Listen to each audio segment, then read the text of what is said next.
Maybe you'll agree with some findings by Dr. John Gottman, who is an eminent researcher when it comes to relationships. As a matter of fact, we all see him as the guru. This guy does amazing research and finds some things that we all need to know about relationships. Now, one of the things he talks about in his book called The Marriage Clinic is he summarizes a bunch of different studies by different people looking into the motivations as to why people divorce.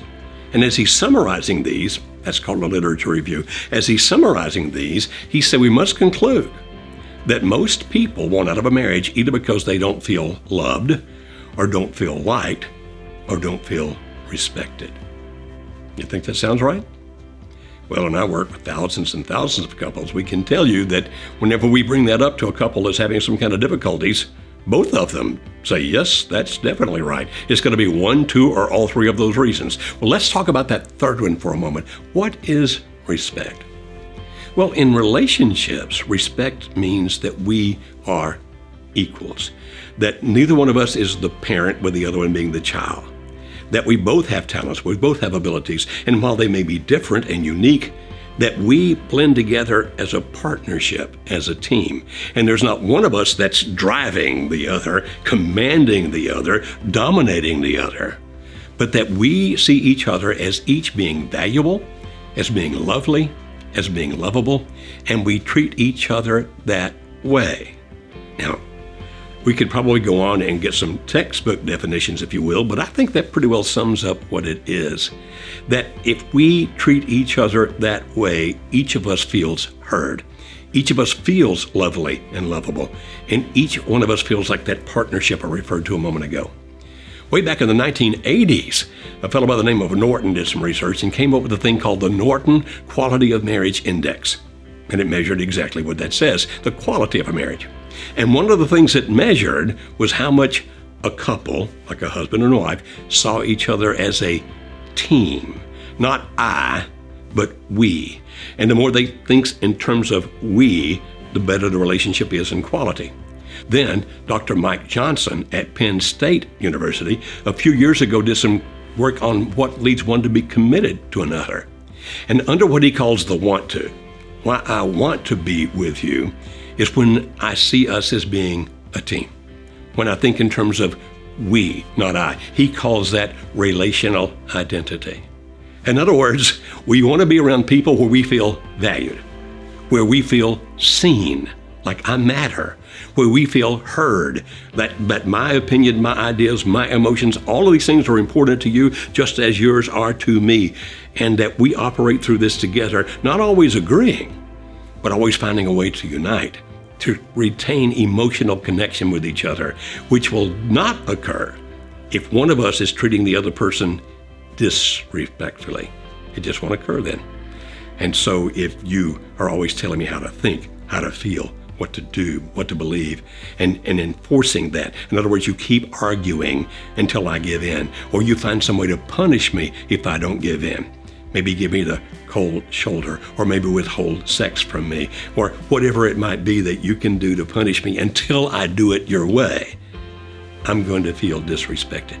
The kind of language you use to me, if you're being critical to me, I'm not talking about you can't complain about what you don't like, but complaint focuses on behavior, while criticism puts the other person down, like there's something wrong with you. Or treating the other person with contempt. You see, the way we say it, the words we say, the body language, the tone of voice, even the way we look at another person can all communicate, I see you as an equal, or I see you as inferior. And when you treat me as if I'm inferior, I feel disrespected. And do I want to stay in that relationship? The answer is no. Nobody wants to stay in that. Unless they have some kind of a psychological thing going on where they want to be abused, want to be mistreated. But those people are already miserable to begin with. The rest of us are saying, I need you to treat me the way I need to be treated. And so people say, well, Dr. Beam, then can I demand respect? Yes. If you do it respectfully. You see, if you yell and scream at the other person that he or she should treat you with respect, you're treating them with disrespect, so don't expect them to understand what you're saying about how you need to be treated. But if you can calmly let the other person know, I do have a mind. I do have a heart. I do make my own decisions about life. And while we may not see things together, I want to be with you.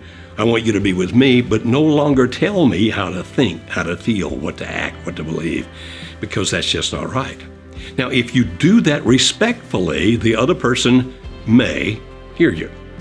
On the other hand, the other person may not hear you. But if they don't, then you continue to treat them with respect, but without letting them treat you like a doormat. And you don't have to yell and scream and fight and run away to do that. You can be as calm as you can be. As a matter of fact, the people in the greatest areas of strength are the people who are the least likely to tell you about it. They're calm, they're relaxed, they don't have to yell and scream, they don't have to threaten. They can just look at you and say, no, I won't accept that, I won't let that happen. And if you want to yell and scream, they'll just let you do that, but they won't involve themselves in that because they won't lower themselves that way. And so I'm asking you to do the same. If your spouse is treating you disrespectfully, don't react the same way they act. Be calm and let them see that you value them, but that you also value you. Now, you can do that. You may need some help, particularly if you've been treated disrespectfully for a long period of time because you may have fallen into some habits that are now not beneficial to you or the relationship. We would love to help you, and we believe we can. Now, if you can handle it on your own, wonderful, do so. Then you don't need us. But if you don't have the strength or the knowledge about how, you just need somebody to be on your side, we want to be on your side.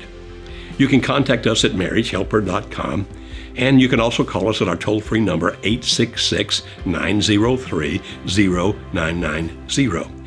Ask to speak to one of our client representatives. Now, they're not coaches, they're not counselors, they're not therapists, but they'll listen. They'll listen to what's going on in your marriage. They'll listen to how you feel, what's happening. And then based on that, they can guide you to which of our resources can be the best for you. We have several that are free. For example, we have one called the Fall Back in Love with Me, How to Get My Spouse to Fall Back in Love with Me ebook. And if you want that, there's a link on your screen right now you can click. If you're listening by audio, it'll be in the show notes. You can click that. We have other things that you can do on your own, like our Art of Attraction Toolkit. And you can see that with a link on the screen or in the show notes. Or you can find out about our intensive 3-day workshop, where that we can get both of you to come into a room with us and several other couples. And for 3 days, either in person or online in a room, we can help both of you understand what respect means, how to stop being disrespectful, and how to learn how to put respect in your marriage. Now, if you can do it on your own, please do. Stand up for yourself. Just don't be mean and disrespectful when you do it. But like so many of us, if you need help and you're looking for a friend, we want to be that friend. There are many videos right here on YouTube. So please subscribe. And if you click that little bell there, whenever we have new videos coming out, you'll be informed right away, because we can't be your friend if you won't let us. Please let us be your friend.